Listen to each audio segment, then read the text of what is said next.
Welcome back to Captain DLC Gaming. Today we're going to jump into the standard ranked queue, and the question we're going to try to answer is, Azorius Control still good? So I haven't yet updated this deck. I had updated it before the rotation and played it a little bit just because I like this style of deck. Shark Typhoon is one of my favorite things to cast and play with. So I have not added any new cards from Zendikar Rising. And the big question with this original set of cards is the Soul Guide Lantern still good?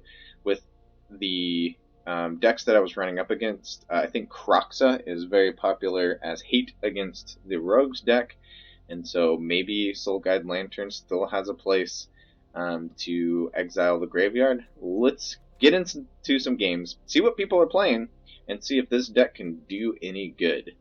So let's jump right in without further ado. Standard ranked.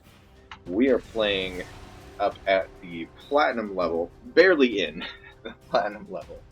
I'm not making a lot of progress. We've dabbled in a few decks. I haven't spent a lot of time jamming standard lately, but played a little bit of Rogues, played a little bit of Azorius Control, had a little bit of fun with those decks. So we're taking a step backwards to a deck that I was enjoying playing in Azorius with the Yorion Sky Nomad. And this is a little light on lands. I'm a little afraid to keep this. Dream Trawler, Shark Typhoon. I think we need to start with something a little bit more like this. So we'll keep this here. And for lands,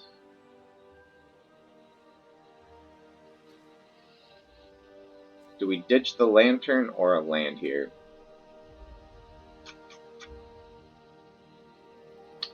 Let's worry about drawing into a Soul Guide Lantern. Not sure how good that card's going to be. Don't want to miss any land drop. And of course our opponent's playing mono red, which is always a difficult matchup for this deck because we are a little slow. Always feels super great if we can beat them, but I'm not going to lie to you, our chances are slim. Omen of the Sun is a good card to have in our hand, potentially against mono red aggro. Depends on how many Fervent Champions they decide to throw out.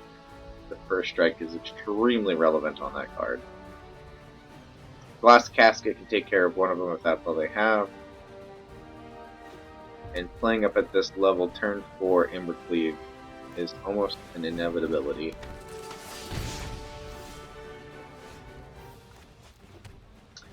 The question is, do we Casket the Intimidator? I think that's the better play for us here.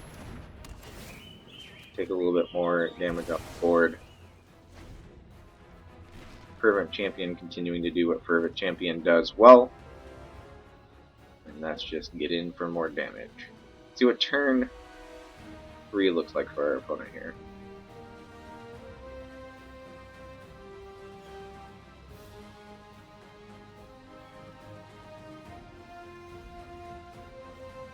Red Mage in the tank, thinking hard about what do they want to do. Do they have the third land, or are they going to miss the land drop? Deep in the tank, lots to think about. Robber the Red. I mean, that was a tough decision to make. I can see why that took so long.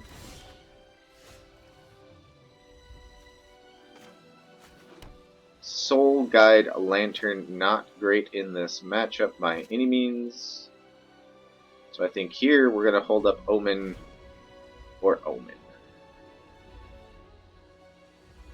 Robber doesn't have first strike, so likely we Omen and double block the Robber. Always feels bad when Robber the Rich steals a card that's relevant for our opponent to play against us.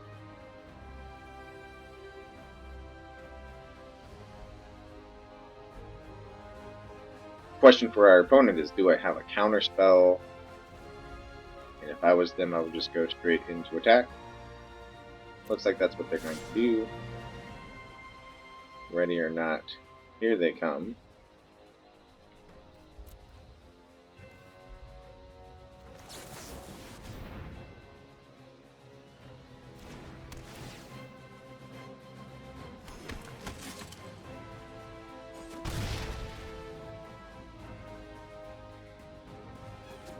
Oh, we're one click ahead of where we should have been. What am I new? So we missed the block on the Robber of the Ridge. That is a misplay that will definitely haunt us. That is unfortunate in a big way. See if they get a landfall trigger. Opponent on 2 lands here. That misplay, not being able to block the Robber, definitely hurt. No landfall. Let's Omen, see what we see. What's coming up for us? Birth is decent. I prefer an untapped land, but I'll take a tapped land, I think, at this point. Yeah. This is okay. This is fine. And then we borrow away the Robber.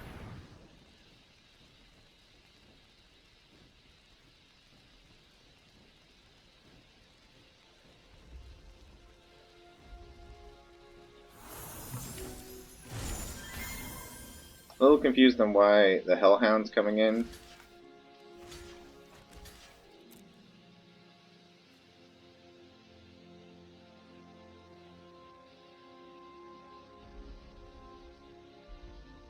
I'm expecting shenanigans, something to pump up the Hellhound. Instead, we see Bone Crusher Giant to take care of the 1/1. That's fine. Let's go for the Scry. Omen of the Sea is good. Actually, if we birth, we're gonna make that go away. Should have thought about that. Oh well, we're gonna do it anyway. Sorry, Omen.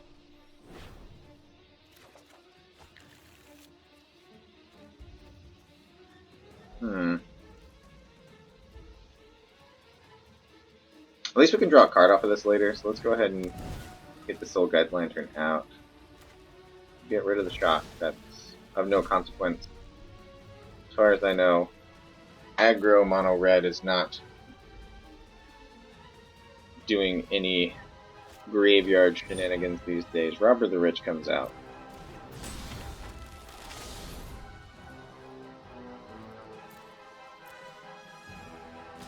Open to all the damage here. We'll take 3. Opponent has more cards in their hand than we do, so they don't steal anything off the Robber.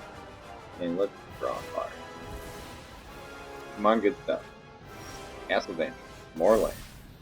Time to get flooded. Alrighty. We'll play the Vantress. No creatures in the yard. ECD is not that great here. I think the best thing that we can do, get Yorion in hand, threaten to have counter magic, and pass the turn. We can flash in the Brazen Borrower. Doesn't do us a lot of good against mono red. Opponent's still on 2 lands. I'm expecting them to get lucky here with the top deck and drop the 3rd land. It means there's quite a bit of damage potentially coming through here. Let's see if they cast the Bone Crusher Giant.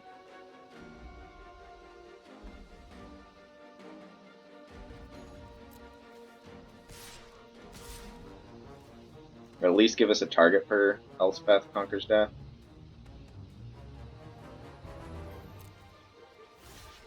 We'll block the Robber.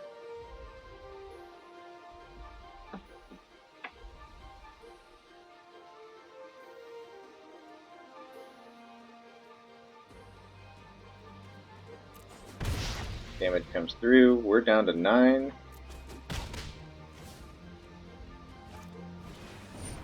Intimidator comes down. Let's slash from the Borrower. And more lands. Why? Why deck? Why? So I was hoping that they would cast the Bone Crusher Giant, at least giving us a good target for Elspeth Conquers Death. Not the case here. So Yorion is the play.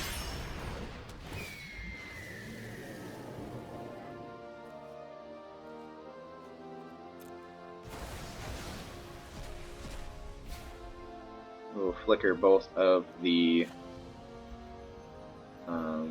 Omens. play Castle, it might be relevant, who knows. We'll get in with the Brazen Borrower, because why not? Yep. Yep, we'll take another Omen to dig deeper into our deck. Oh, it says 9. No thanks on my side of the board. There's the land drop they've been wanting to have. Opponent comes in swinging hard. Will we see Embercleave here is the question. That is the question.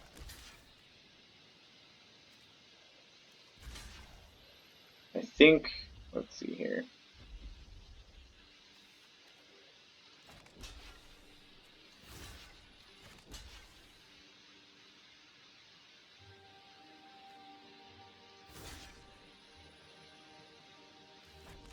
I think we block like that. 2 blockers on the Intimidator. If they have the Cleave, then they'll likely go for the Hellhound here.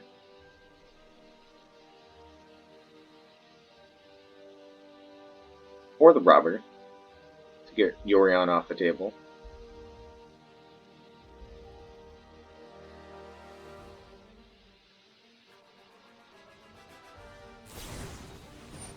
Oh, instead we see Rimrock Knight. Okay. The cool 4 damage coming across at it. There's the Cleave. Alright, they're going for both. Vanishing Light, another Elspeth Conquers Death. We will keep the Vanishing Light.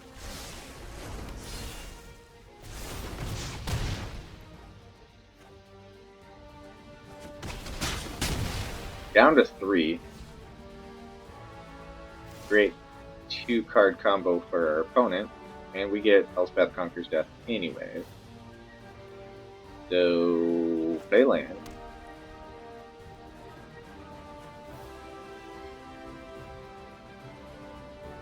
Elspeth. Exile Embercleave.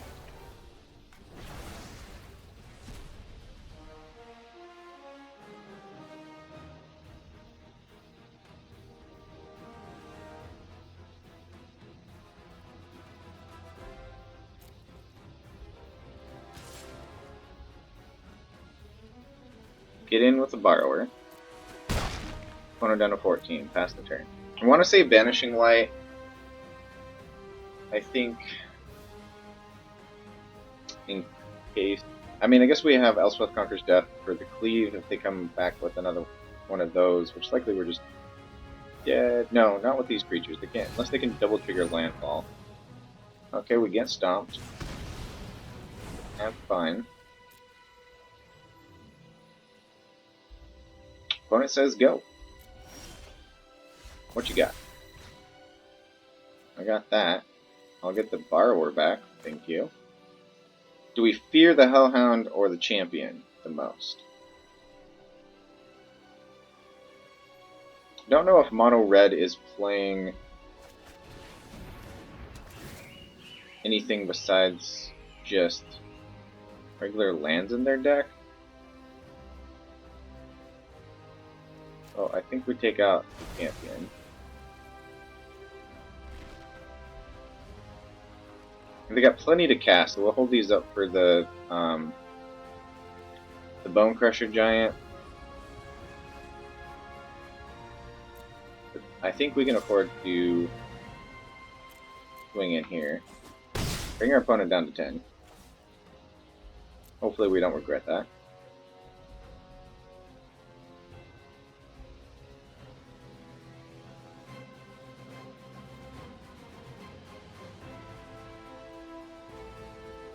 The opponent needs 6 mana to get the Cleave out.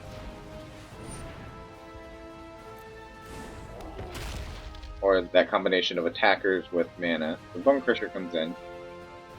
No landfall, so Hellhound stays put. Which means we get to try. 2 blue. I think we want action, not lands right now. Get another Yorion. And we will +1/+1 on the Brazen Borrower. Still can only block creatures with flying.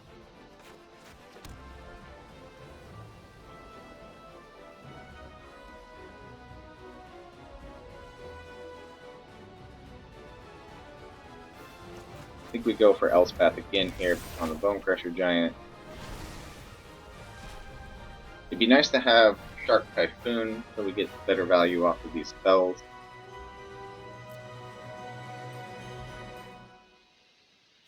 We'll get in again with Yorion.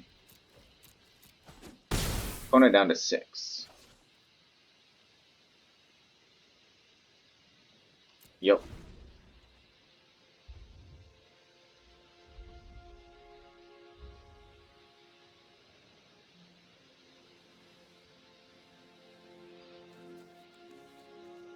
Not quite enough to connect either of the castles. We see another Bone Crusher. Banishing Light will take care of that. If the opponent just passes the turn, which they do. So we want Dry. And the opponent has had enough. We will take the victory against Mono Red. Granted, taper that excitement with the fact that our opponent was stuck on 2 lands for as long as they were. That definitely made them miss a few steps along the way, giving us the time that we needed to get our resources out and take over the game. But hey, a win against Mono Red, I will take it. So let's jump in and see if we get another exciting game against a different deck here in the standard rank queue. Welcome back. We're jumping into game 2. Or actually game 3. Game 2, our opponent ended up roping out due to likely technical difficulties. Never even played a card, and the timer just roped it down to the end of the game. So we get a victory off of that. Not the way that we want to be getting victories, but we're jumping right back in. I'm going to cut that out of the video for sake of time and see what we get up into this second matchup. Soul Guide Lantern, making just a very firm presence known in our opening hands. This is very, very slow and not really where we want to be, but we'll keep it. If nothing else, Soul Guide Lantern can draw us into other things.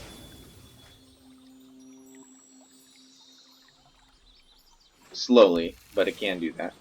Oh, and we get a golden egg. That's better.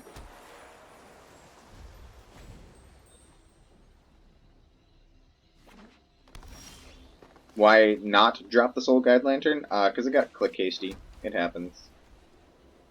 Yep, let's golden egg.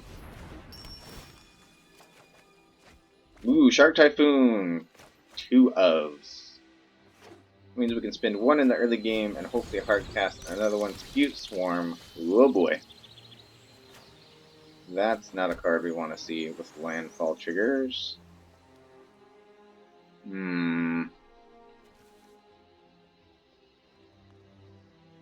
We can draw another card. We can Lantern and hold up Borrower. Let's do that.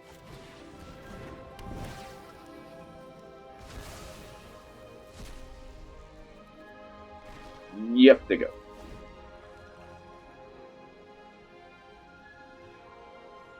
Well, I guess we can't really borrow in response to the land. Actually, here...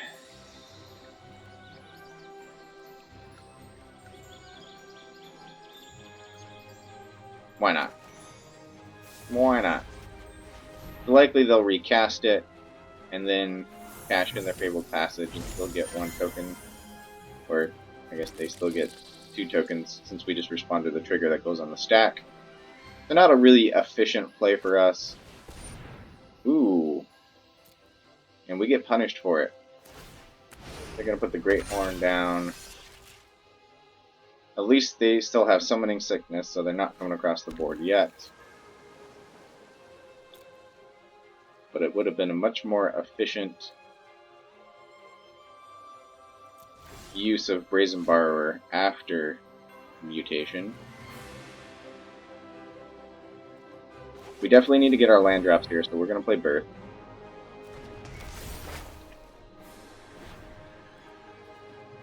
Get our lucky planes here. Play it.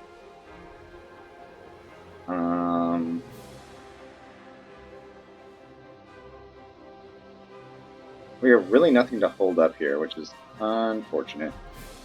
I think we go ahead and go with the golden egg.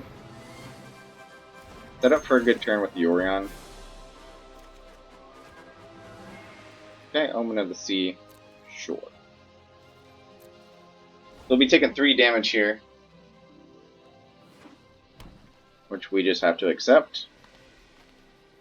The alt art on this is very interesting to me. Oh no. Okay, so they're playing a mutate deck for sure if they're playing Auspicious Starix.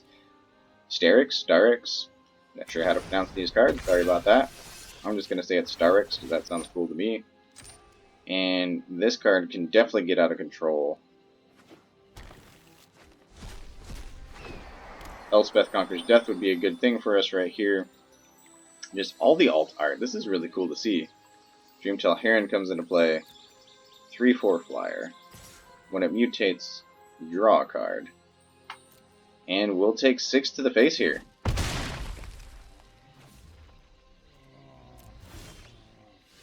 Alright, we draw onto our 5th land. We get a wall up. We can play Archon, which can help us stay in the game. We can make a 3/3 Shark, which won't be able to trade with the Heron. So that's definitely coming across the board. At least with Archon, they bounce. Yeah, I think that's the play we gotta take here. So Archon comes down. Then we'll Soul Guide Lantern. Because we can. We could have held back and used the other Soul Guide to draw a card. That probably would have been the better play there. I'm much better at thinking in 2020 hindsight, apparently. Parcel Beast comes in on the Starix. Connection lost. Reconnect. Welcome back. Arena crashed. We had to reboot. We are getting back in. Yes, that resolves. Whatever is going on resolves. Luckily, we had a timeout to rope on there.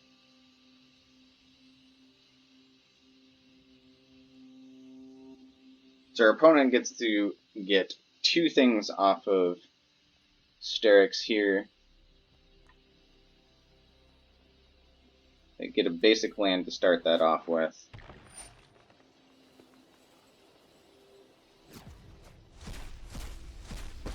Uh-oh, and they hit an Ugin. Busted. That is a broken play. Yep. So Ugin will exile everything casting cost 4 or less, which leaves their creatures in play.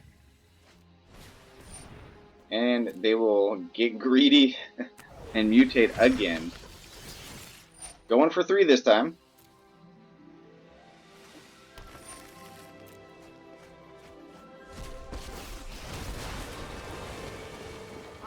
They hit a Vivian and a Great Horn. Create a Beast. This is getting out of control. I love making new friends. 9 coming across. Nothing we can really do about that. Exiling Graveyard that doesn't exist isn't going to be a good play for us. And we brick on land. Woof. We are overpowered. Glass Casket's not going to do it for us. We need to Shatter the Sky. Ah, woof. Brick there as well. Shatter the Sky is not going to show up to get us out of this.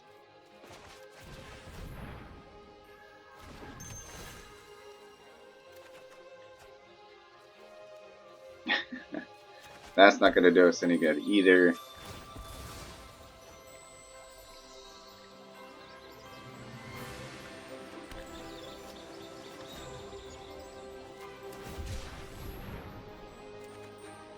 And a land. We are dubs. Good game to the opponent. Oh, won't even let us do emotes now. That's weird. Unless we're muted. Arena seems to be struggling a little bit with a misstep. We'll try to edit out some of that chaos. It's not even showing my constructed rank correctly. So we're going to reboot once again. and come back in and try to play one more game before we call it. Welcome back. We are going into game 3, 4. I've lost track.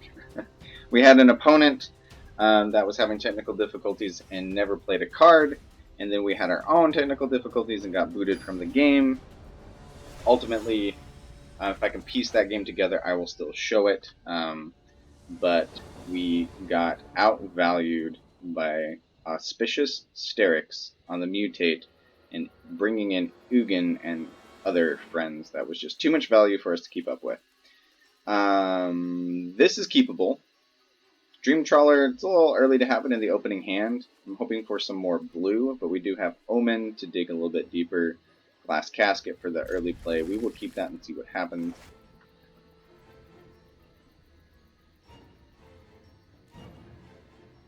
And we are at the rare opportunity to be on the play.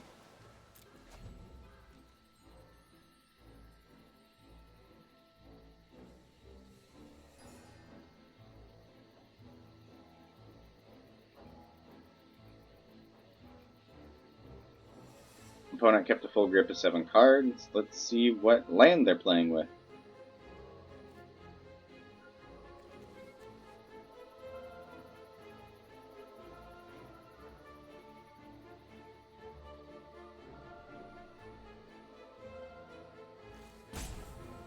And the opponent's already roping. Okay, there we go. I was afraid we were going to have another game that was going to go nowhere. 2 Castle Avondales. I did not realize that they were both Avondales when I should have played one of those in turn 1. I thought one of them was a basic plains. So that was my mistake. Which means turn 3 we're likely playing a tapped land. Mire Triton comes in. Are we playing against the Croxa deck or with Rankle? That is possible and very likely. Do we want to keep ECD? That feels a little greedy. We're going to need some faster action. Like eggs and caskets. Okay. Play a tap land. I think here we can either egg or lantern. I like egg. Draw a card. Into a lantern. Okay, I'm starting to think that Soul Guide Lantern's not so good. If this really is a Croxa deck that we're playing against, we will find out. Because if it is, and they're dumping a bunch into the graveyard, being able to exile it could be good value for us. And we've got 2 of them, so we can do it twice. Also, putting Croxa into a Glass Casket is a lot of fun. Because even after it escapes, it is still a 2-drop.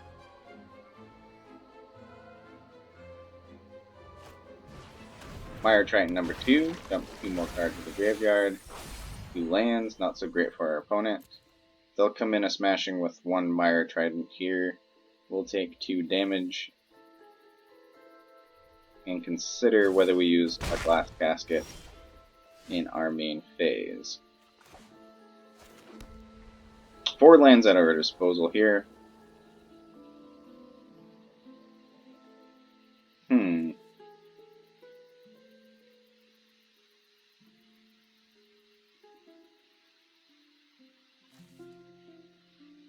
I would like to draw cards. Let's go ahead and casket one of the Trident. Can always reset it with Yorion if we get that far, so that slows things down a little bit. Let's go ahead and play a Lantern, because why not?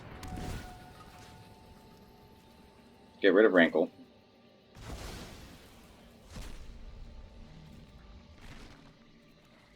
And we'll pay the other one just because we can. Get rid of Fabled Passage. No secret tech there. Now our opponent knows what tricks are up our sleeve.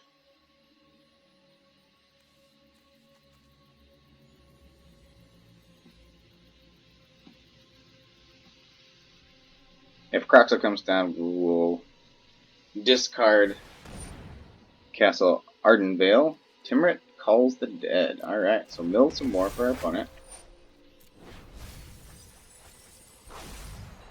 Will they exile the Murderous Rider for a zombie?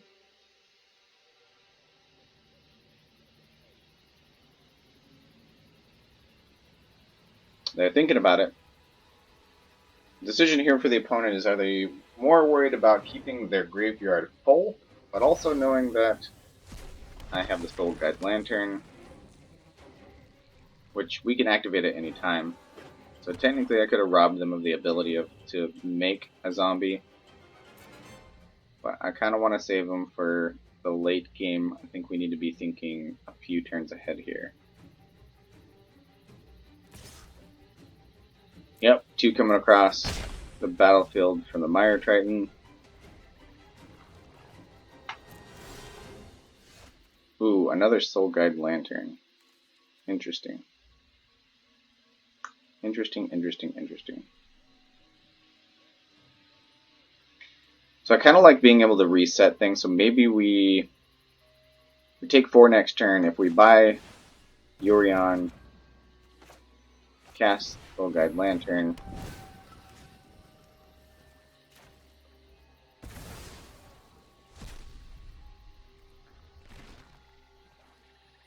I think we still want to hold Castle Ardenvale back in case Croxa comes in. We let them mill 3 cards.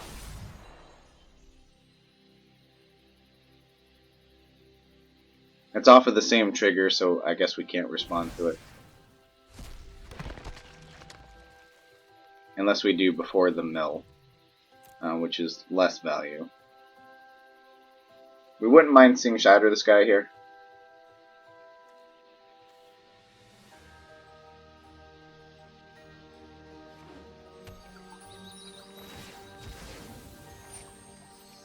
It'd be interesting if we're sitting here playing around Croxa and they don't even have it in their deck. Like in black-red, I'd be surprised if that's not the case. Nighthawk Scavenger. Alright, that's going to be an issue for us. Shatter is definitely on our top list of cards we'd like to see.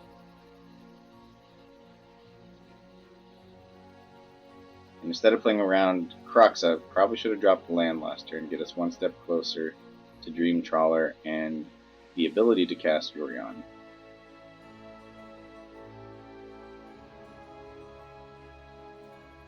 Not sure what else we're facing in this deck. Lots of lands, Bone Crusher Giant. Opponent in the tank thinking about what to do with their last 2 mana available. And they come in smashing for 4. Yeah, we're tapped out, bro. We're not going to do anything about that. Our pet is questioning our play skills and abilities and game choices.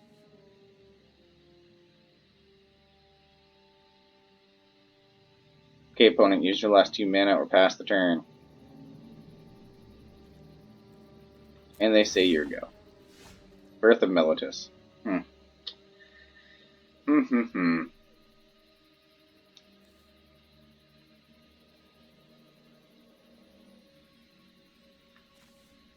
So actually, Nighthawk Scavenger until it gets stuff into our graveyard isn't that big of a deal. It is a flyer.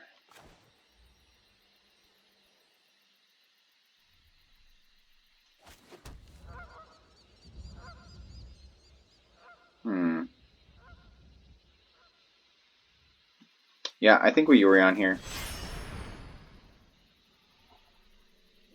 Opponent's going to gain a couple life off of the zombies next turn.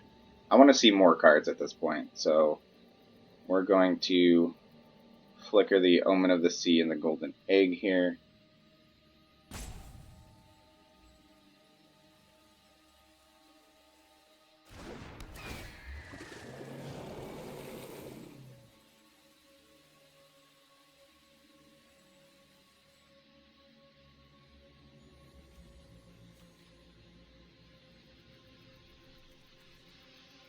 And we will go ahead and flicker all the Soul Guide Lanterns as well. Might as well get the free triggers off of that.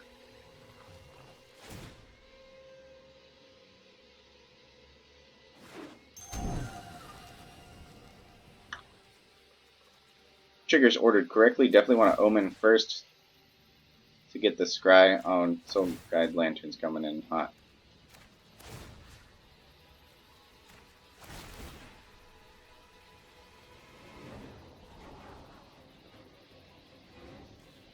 Birth and Elspeth. We don't have anything in our graveyard.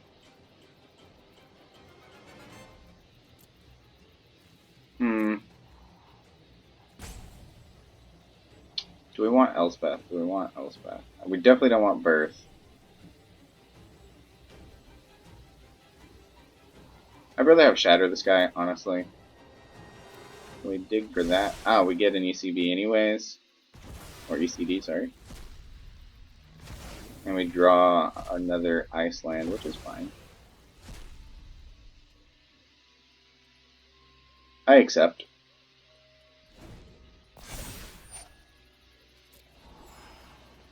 Opponent up to 25 life with their 2 zombies. If they come flying across the board with all of their creatures, we will block a zombie.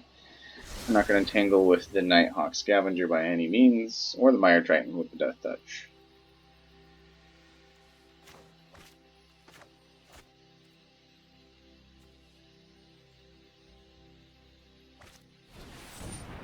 Oh, and we see Bloodchief's Thirst come out.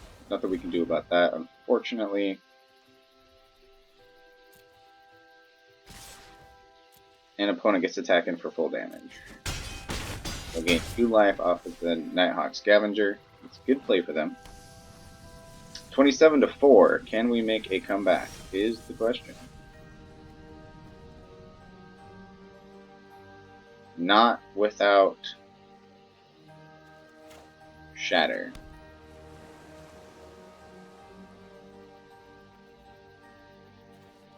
Would Dream Trawler do it?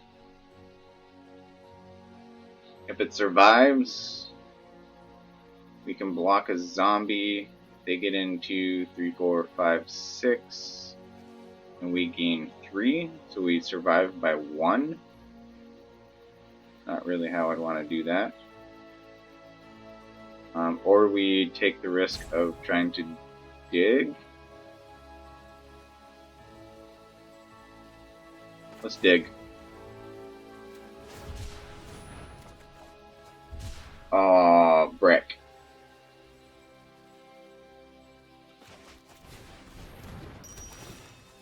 And that's all she wrote. Woof.